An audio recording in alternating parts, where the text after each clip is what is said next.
Karir Bove, dari pujian Mourinho hingga transfer ke Fiorentina. Gelandang Fiorentina Edoardo Bove tiba-tiba terjatuh ke tanah pada babak pertama pertandingan kandang timnya melawan Inter, yang menyebabkan pertandingan ditangguhkan dan ditunda karena keadaan darurat medis. Banyak pemain Viola dan Nerazzurri yang menangis saat melihat pemain berusia 22 tahun itu meninggalkan lapangan, tetapi laporan selanjutnya mengonfirmasi bahwa ia sadar kembali setelah dibawa ke rumah sakit Careggi di Florence, produk Akademi Muda Roma. Pemain tersebut bergabung dengan Fiorentina musim panas lalu dengan status pinjaman setelah tampil 31 kali di Serie A musim sebelumnya di bawah asuhan Jose Mourinho dan Daniel De Rossi. Lahir pada bulan Mei 2002, Bove memulai langkah awalnya di dunia sepak bola dengan klub lokal Boreale Don Orione sebelum pindah ke Akademi Muda Roma pada tahun 2012. Ia tumbuh di jajaran pemain muda Giallorossi hingga tahun 2021, saat ia mendapatkan panggilan pertamanya ke tim senior dan akhirnya melakukan debutnya di Serie A di bawah pelatih Paulo Fonseca dalam salah satu pertandingan terakhir timnya musim ini melawan Crotone. Namun, kedatangan Jose Mourinho di Stadio Olimpico terbukti menjadi titik balik bagi karir sang gelandang, karena ia secara bertahap akan memenangkan kepercayaan dari manajer asal Portugal, yang memujinya dengan mengatakan bahwa ia adalah contoh, dan bermain seperti pemain berusia 30 tahun, pada Mei 2023. Setelah menyaksikan Bove mencetak gol melawan Bayer Leverkusen di semifinal Liga Eropa. Pemain asal Italia itu kemudian membuktikan dirinya sebagai pemain inti, status yang ditegaskan saat Daniel De Rossi mengambil alih bangku cadangan Roma. Akan tetapi, klub melihatnya sebagai peluang untuk mendapatkan keuntungan sehingga mereka memutuskan untuk meminjamkannya ke Fiorentina, dalam kesepakatan yang mencakup kewajiban pembelian, pada hari kedua terakhir bursa transfer musim panas.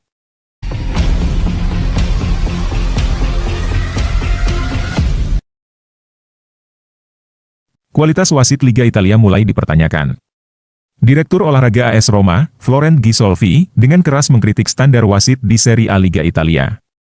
Lewat wawancara kepada Il Corriere dello Sport, dia menunjukkan 7 insiden spesifik musim ini yang dia yakini merupakan blunder nyata yang merugikan Giallorossi.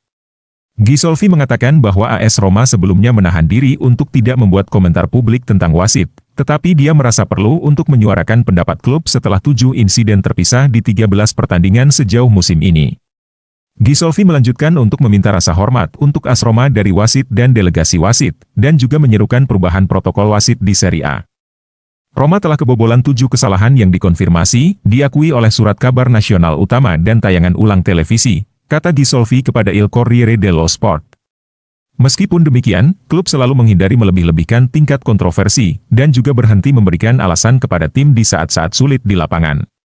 Insiden terbaru yang dimaksud Ghisolfi terjadi dalam kekalahan 0-1 melawan pemimpin Liga Napoli terakhir kali di Serie A. Romelu Lukaku terhindar dari kartu kuning dan potensi kartu merah, dan wasit Davide Massa telah diberi skorsing 1 pertandingan sebagai hasilnya, 7 dalam 13 pertandingan terlalu banyak kehilangan poin. Ada masalah lain juga.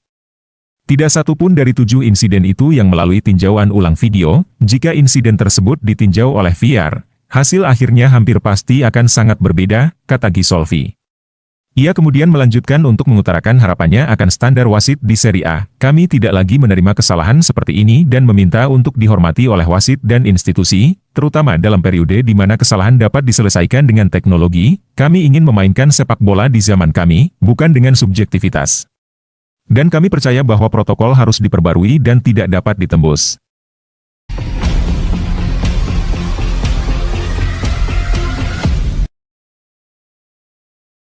Pertandingan tunda Fiorentina kontra Inter kemungkinan besar dimainkan bulan Februari. Pertandingan Serie A hari ini antara Fiorentina dan Inter telah ditangguhkan karena keadaan darurat medis yang dialami gelandang Edoardo Bove. Petugas pertandingan telah mengonfirmasi bahwa pertandingan saat ini ditangguhkan setelah pemain berusia 22 tahun itu pingsan, menurut laporan dari Sky Sport Italia.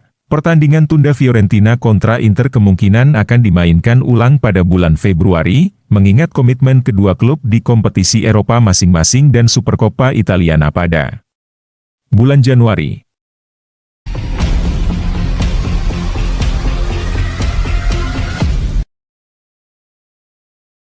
Inter Milan dan Juventus tertarik dengan bintang Barcelona. Andreas Christensen saat ini menarik perhatian dari 2 klub besar Italia, Juventus dan Inter Milan, meskipun ia secara terbuka menyatakan bahwa dirinya akan tetap bertahan di FC Barcelona. Bek asal Denmark ini sedang dalam masa pemulihan cedera dan menegaskan bahwa fokus utamanya saat ini adalah memulihkan kondisi fisiknya agar dapat kembali bermain dan membantu timnya di lapangan. Meskipun Christensen sudah menegaskan komitmennya kepada Barcelona, rumor transfer tetap saja beredar. Hal ini tidak lepas dari situasi yang dihadapi Barcelona, di mana mereka terpaksa mengandalkan Inigo Martinez dan Pau Cubarsí sebagai bek tengah utama dalam beberapa pertandingan terakhir.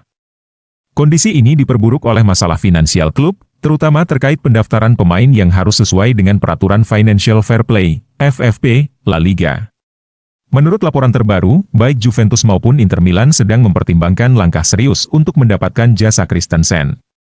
Ketertarikan kedua klub raksasa Serie A ini tidak mengejutkan, mengingat reputasi Christensen sebagai salah satu bek tengah yang solid di Eropa. Menariknya, Christensen sempat dikeluarkan dari daftar pemain terdaftar Barcelona untuk memberi ruang bagi Dani Olmo pada paruh pertama musim ini. Namun, Barcelona kini berencana untuk mendaftarkan kembali Christensen, sementara mereka juga harus mencari cara untuk mendaftarkan ulang Olmo untuk paruh kedua musim.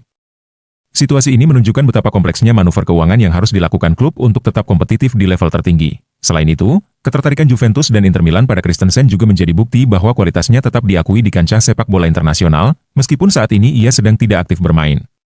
Jika benar terjadi, transfer Christensen ke salah satu dari kedua klub ini dapat memberikan keuntungan besar, baik bagi pemain maupun klub yang berhasil merekrutnya.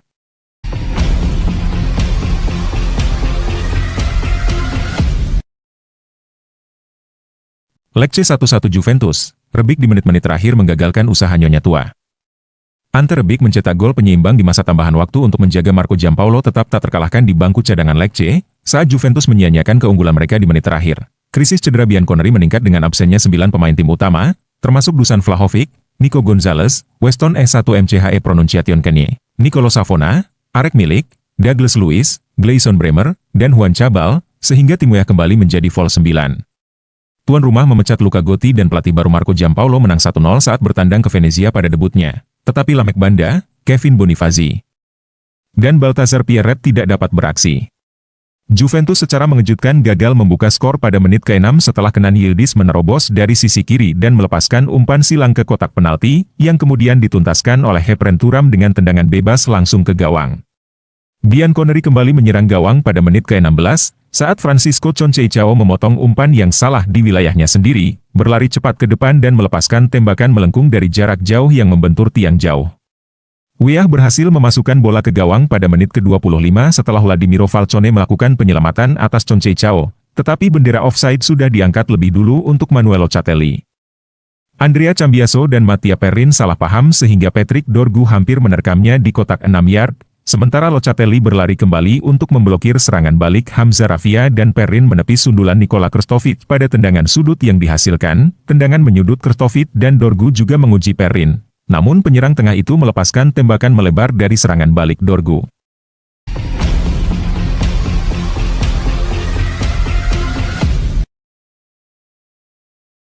Matteo Gabbia kandidat kuat kapten masa depan AC Milan. Mantan bek legendaris AC Milan, Alessandro Costa Curta, menyampaikan pandangannya tentang kapten masa depan Rossoneri. Menurutnya, Matteo Gabbia adalah pilihan paling tepat untuk mengambil ban kapten setelah Davide Calabria. Matteo Gabbia baru saja menandatangani perpanjangan kontrak hingga 2029, menegaskan posisinya sebagai salah satu pemain kunci di skuad Milan. Bek berusia 25 tahun ini tampil solid sepanjang tahun, bahkan mendapatkan panggilan perdana ke tim nasional senior Italia pada Oktober lalu. Gabbia juga menunjukkan performa impresif saat Milan mengalahkan Empoli 3-0. Konsistensi dan kedewasaan dalam permainannya membuatnya dipandang sebagai pemimpin masa depan di lini pertahanan Rossoneri. Alessandro Costa Curta, yang berbicara dalam program Sky Calcio El Originale, menyebut Gabbia sebagai bek terbaik Milan saat ini. Ia menyoroti kualitas kepemimpinan dan cara Gabbia membawa diri di dalam dan luar lapangan. Saya pikir Gabbia adalah pilihan alami sebagai kapten berikutnya.